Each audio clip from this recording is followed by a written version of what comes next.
folklore are brought together for a battle, a death, a miraculous cure that revives the corpse, and a celebration in music and dance.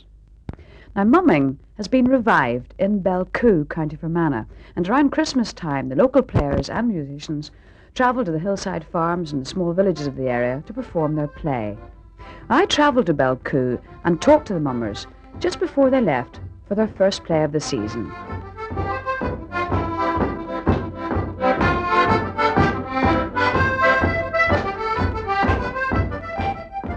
By the time I arrived, the tiny hall was packed with men decorated out a bit like Christmas trees.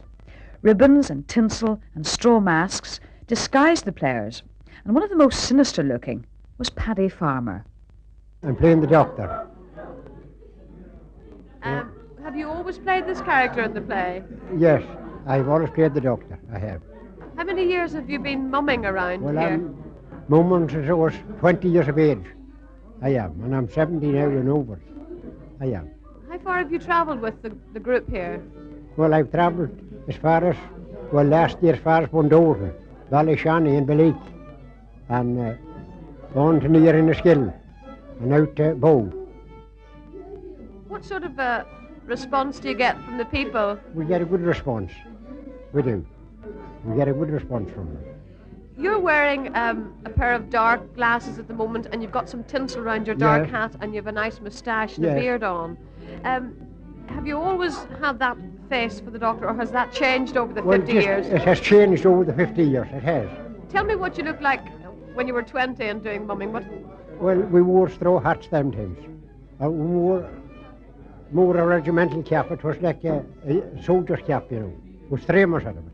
Much the same as that fella there that has that hat on him there beside you, McNulty. And when did your costume start to change? Well, it changed here when I come to Belcoo, like, it changed different, aye. When I was in Muller done that him, I didn't live here for only this last 5 or 6 years in Belcoo. I was down in Muller Dun before that.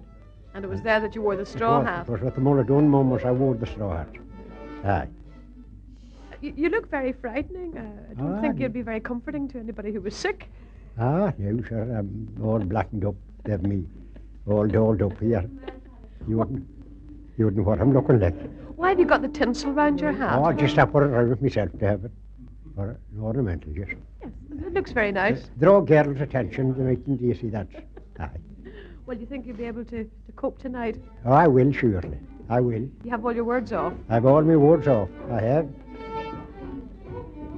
I'm long enough now at them to know them. Someone else who knew his words was Frank Burns, but he introduced himself as something completely different. Beelzebub. The baddie? Yeah, an old man. Now, you've got a straw hat on your head, a tall pointed hat, a bit like a dunce's cap, and you've got some Christmas decorations around it, and you've got some yellow ribbon around your waist, and some yellow ribbon around your feet. And what are you carrying in your hand? I don't recognize them. A club and a pan. The very old... This goes with the rhyme, you see. Here comes I, Beelzebub. Over my shoulder I carry me club, and in me hand a frying pan, and I call myself a jolly old man. It's a very strange-looking frying pan. I've never seen one like that before. Where'd you get it?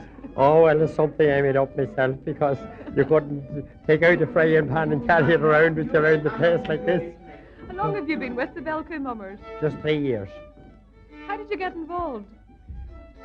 Through this community association, you see, this is what we went out for, you know, to raise funds for this community association. So this is how I got involved. Do you not feel a bit foolish going around the countryside dressed the way you do, with a frying pan and club and a straw hat on your head? Well, this is traditional, you see. This went on 40, 50 years ago. And this is why, you see. And there's a lot of people glad to see the mummers because they haven't seen them. There was 10 or 12 years they hadn't seen any mummers. Who told you about the part Beelzebub and the words? Who taught you the words? Oh, there is a book with these rhymes in it that you can learn off. And anyhow, I saw mummers when I was a small boy going to school, and I still remember some of the rhymes they had at that time. What did Beelzebub look like when you were a small boy? Ah, much the same, you know, straw hat and dressed up so that you're not be recognised. personally, you know. Is that a good thing to be incognito? To Yes. go unrecognised? Yes. Another of the mummers who was quite unrecognisable was Catherine Magee. Her costume defied description. The only thing I could say for certain was that she was the only lady in the group. Yeah, well, I am among the people who are doing the talking, except for the dancers. They're girls as well. And what character are you playing? I'm doing Biddy Funny. Biddy Funny, what does she do? Well, she's the character who goes around and collects the money and is sort of a dance in the middle of the room here. Do you collect much money? Yeah, we collect a fair bit. So people are generous around here. Oh, yeah. Can you describe your costume to me? Because it's almost beyond description. Oh, well, the dress here, it's for to make it look more funny. And the top, these are top of fur tights, and that's tinsel and ribbons and just makeup and that. Are you a funny character in the play? Yeah, supposed to be anyway. I must say, you do look funny. You don't mind being the only lady then, going out?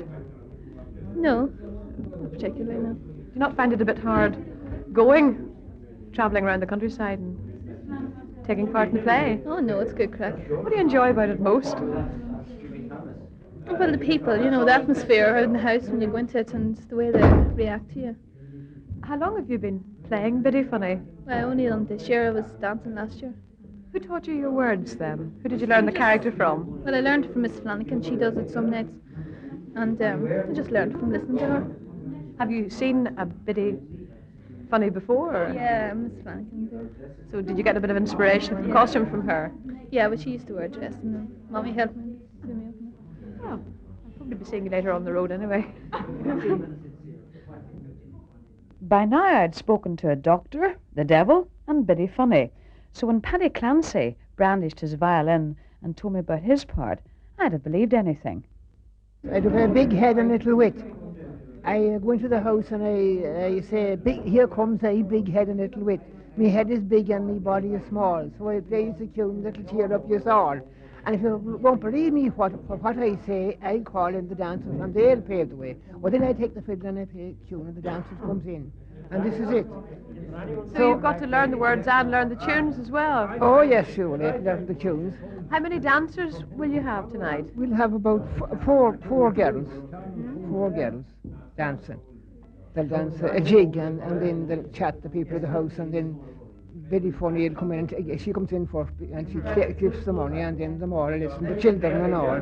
The children enjoys us coming to the houses. What else do you play? Do you play some tunes after the mummers, or before and after, to entertain the people at home? Oh yes, we do. Well, we play an odd tune for them. If they wanted a tune played, you see.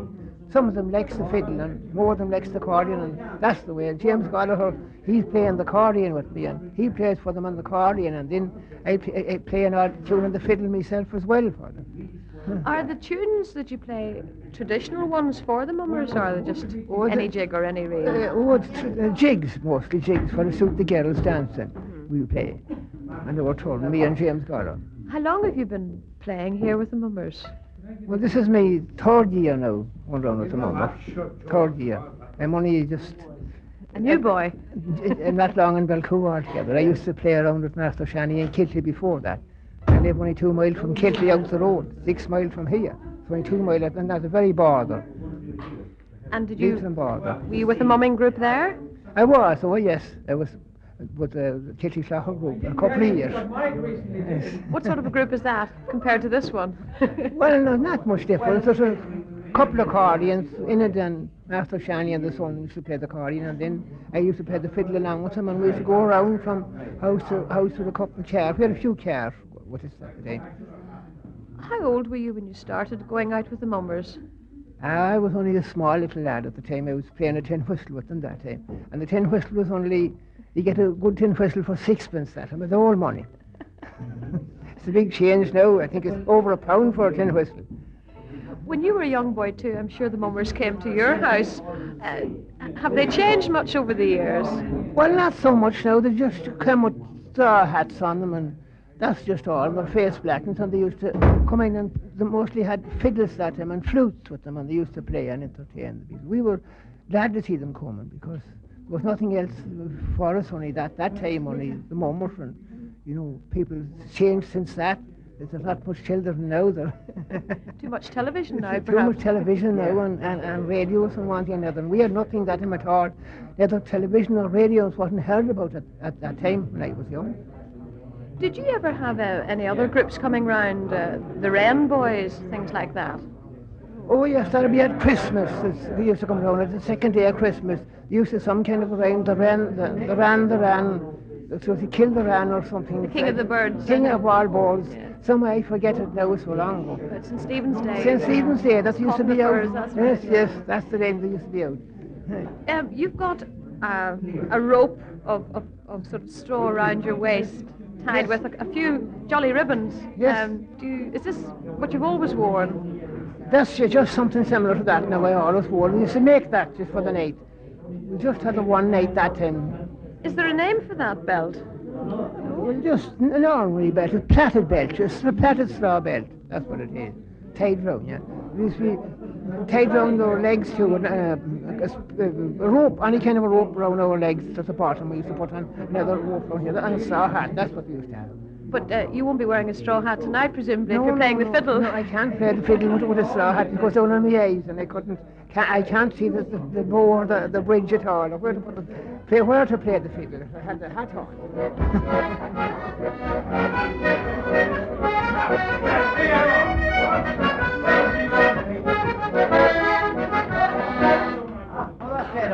That's the best way to do that.